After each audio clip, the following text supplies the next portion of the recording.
Cierra los ojos. Bueno, ya los tienes cerrados. Ahora abre los oídos, porque lo que vas a vivir hoy no se ve, se escucha, se siente, se imagina.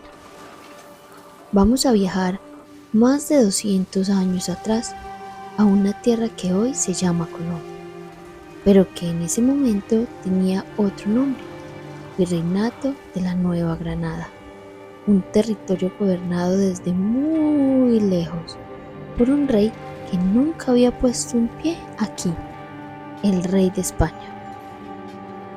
Imagina calles empedradas, casas blancas de balcones de madera, el olor a pan recién horneado y a tierra mojada.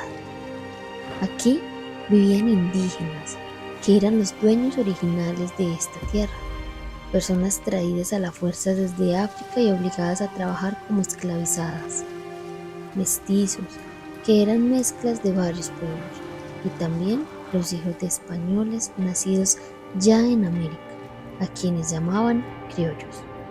Todos ellos tenían algo en común: habían nacido aquí, pero no mandaban aquí. Los verdaderos jefes de estas tierras venían de España, se llamaban peninsulares y ocupaban todos los cargos importantes: gobernadores, jueces, obispos. Un criollo, así fuera hijo de la familia más rica de la ciudad, no podría llegar a estos puestos solo por haber nacido en América. Mi padre pagó mi educación en Europa. Hablo latín, leo filosofía y sé de leyes. Y aún así no puedo gobernar mi propia ciudad, solo porque nací aquí y no allá. Esta tierra era nuestra antes de que ellos llegaran. Nos quitaron el territorio, nos obligaron a pagar tributos por vivir en lo que siempre fue nuestro y nos obligaron a trabajar para ellos. A mí, ni siquiera se me pregunta si estoy de acuerdo. Trabajo de sol a sol para otro dueño y mi libertad no me pertenece.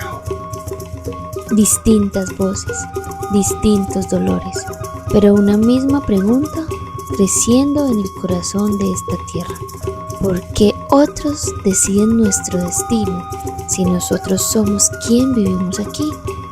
Además, España cobraba impuestos altísimos por casi todo: por la sal, por el tabaco, por el aguardiente, por vender y comprar. El dinero que producía en América viajaba en barcos hacia España y muy poco se quedaba para mejorar estas tierras. Trabajamos la tierra, producimos, pagamos. ¿Y para qué? Para enriquecer un reino que ni siquiera conoce nuestros ríos ni nuestras montañas.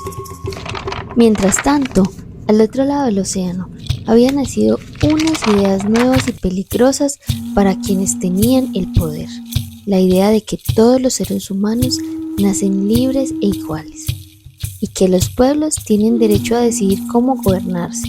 A este movimiento de ideas se le llamó la Ilustración. Estas ideas llegaron a América escondidas en libros prohibidos, y aquí, en la Nueva Granada, hubo alguien muy valiente que se atrevió a traducirlas y a compartirlas. Me llamo Antonio Nariño. Traduje al español un texto que en Francia cambió la historia: Los derechos del hombre. Dice algo muy simple pero muy poderoso: que ningún ser humano nace para ser dominado por otro. Por traducir y repartir estas ideas me encarcelaron, pero una idea, una vez que nace, ya no se puede detener. Y no era la primera vez que esta tierra se rebelaba. Años antes, en 1781, un grupo de campesinos llamados los comuneros ya se habían levantado contra los impuestos injustos. La chispa llevaba tiempo encendida, solo hacía falta el momento exacto para convertirse en fuego.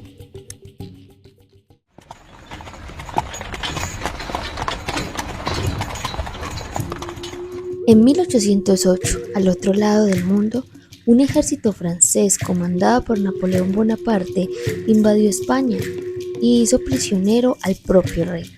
De repente, España se quedó sin quien la gobernara, y aquí, en América, la gente empezó a hacerse una pregunta que retumbaba fuerte: Si el rey ya no puede gobernar, ¿por qué seguimos obedeciendo a quienes dicen hablar en su nombre?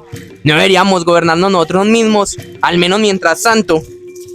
Esa pregunta, tan simple, empezó a encender una idea aún más grande en toda la Nueva Granada, la idea de la autonomía, de tomar las riendas del propio destino.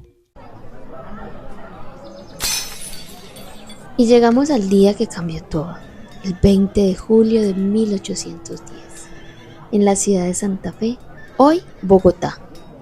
Ese día había mercado. Un grupo de criollos, ya cansados de la desigualdad, decidieron provocar una discusión pública frente a la casa de un comerciante español llamado José Gonzalo Llorente. Le pidieron prestado un florero para adornar una mesa en honor a unos visitantes. ¿Un florero? ¿Para agasajar a unos criollos? ¡Jamás!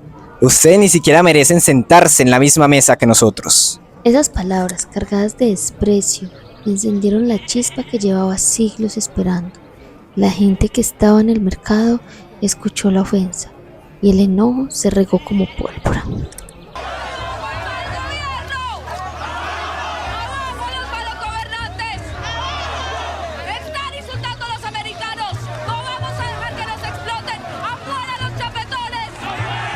Un hombre llamado José Acevedo y Gómez, a quienes luego llamaron el tribuno del pueblo, subió a un balcón y llamó a todos los habitantes de la ciudad a reunirse en la plaza principal. ¡Pueblo! ¡Vengan todos a la plaza! Hoy no se trata de un florero, se trata de nuestra dignidad, de nuestro derecho a decidir nuestro propio destino. Esa misma noche se formó la primera Junta de Gobierno de Santa Fe, compuesta por criollos que asumieron el mando. En nombre del rey, decían al principio, aunque todos sabían que algo mucho más grande estaban haciendo, el derecho de esa tierra a gobernarse a sí misma. Ese día, el 20 de julio de 1810, se conoce como el Grito de Independencia. No fue el final del camino, sino apenas el primer paso.